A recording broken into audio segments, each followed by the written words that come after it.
खामोश मेहमान। आयशा हमेशा से एक आज़ाद लड़की थी। जब वो अपनी यूनिवर्सिटी के करीब किराए के एक छोटे से मकान में चली गईं तो वो अपनी जगह के बारे में पुरजोश थी। घर पुराना था लेकिन आरामदेह था और किराया बहुत सस्ता था। इसके दोस्तों ने इसे खबरदार किया था। पहली रात आयशा ने एक अजीब चीज़ देखी। बिस्तर पर लेटते ही इसे गद्दे पर बोझ महसूस हुआ, जैसे कोई उसके पास बैठा हो। इसने लैंप ऑन किया, कुछ नहीं। इसे अपने तसव्वुर के मुताबिक बुर्श करते हुए वो सो गई। दिन गुजरते गए और छोटी छोटी बातें होने लगे। बाथरूम का शीशा उन अल्फाज से भर गया जो इसने नहीं लिखे थे। जब वो नहीं देख रही थी तो अशिया मुंतकिल हो गए।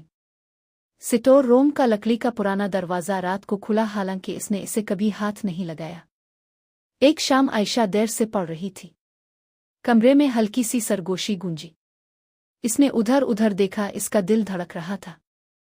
फिर इसने इसे देखा, आईने में इसका अक्स मुस्करा रहा था लेकिन वो नहीं थी। घबराहट में मुंजमद इसने देखा जब इसकी अक्कासी ने एक हाथ उठाया और स्टोर रूम की तरफ इशारा किया। दरवाज़ा मज़ीद चौड़ा खुला। कांपते हुए आयशा ने मदद के लिए फ़ोन करने के लिए अपना फ़ोन पकड़कर खुद को हरकत करने पर मजबूर किया। इससे पहले कि वो डायल करती, लाइट्स टुमटमा कर मर गईं। अंधेरा दम घट रहा था। फिर कदमों आहिस्ता जान बूझकर स्टोर रूम से आ रहा है।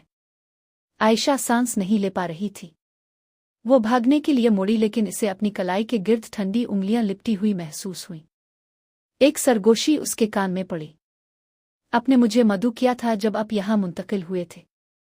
अब आप अकेले नहीं हैं। अगली सुबह आयशा के दोस्त वहां पहुंचे जब वो उनकी कॉल का जवाब देने में नाकाम रही। घर में खामोशी छा गई।